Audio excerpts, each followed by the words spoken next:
Welcome to Ask Alex Anything, the video blog where you can ask me, Alex, anything you want to about religion. Today's question comes from Leanette.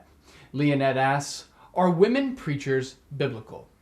Leanette, this is an important question, and one that has divided the church for some time. Perhaps the most cited verse when dealing with this question comes from 1 Timothy. In 1 Timothy it says, "Let a woman learn in silence with full submission. I permit no woman to teach or to have authority over a man. She is to keep silent." It would seem fairly clear from these verses that women are allowed no leadership roles in the church. But this isn't the end of the story. First of all, scholars will tell you that 1 Timothy, a letter supposedly written by Paul to his friend Timothy, was not written by Paul at all.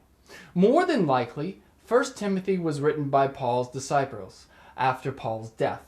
We know that this and a few other letters in the New Testament attributed to Paul were not written by Paul because the style of language differs from Paul's style, and the theology in the letters are far more conservative than Paul's theology.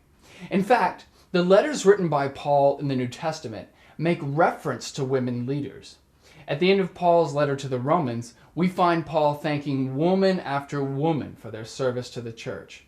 In fact, Paul speaks of a couple, Andronicus and Junia, saying, "Greet Andronicus and Junia, my relatives, who were in prison with me. They are prominent among the apostles, and they were in Christ before I was." Now, it's hard to tell from this whether they are both apostles themselves or simply known among the apostles. However, the church worried that it was the former interpretation, and several hundred years after this text was written, the church changed Junia, a feminine ending, to Junius, a masculine ending, in order to prevent people from thinking women could be leaders in the church. But there's also the issue about the time in which the Bible was written. The scriptures reflect a patriarchal society where men ruled and women were mere property. Jesus, on the other hand, treats women as equals. Jesus heals women equally with men, and he allows women to touch and interact with him in the Gospels, something that was strictly forbidden in first century Jewish culture.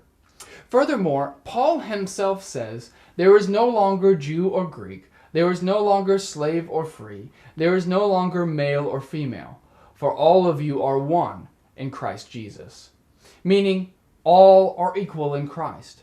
So who's to say that God would not give a woman the same gifts as a man when it comes to being a pastor?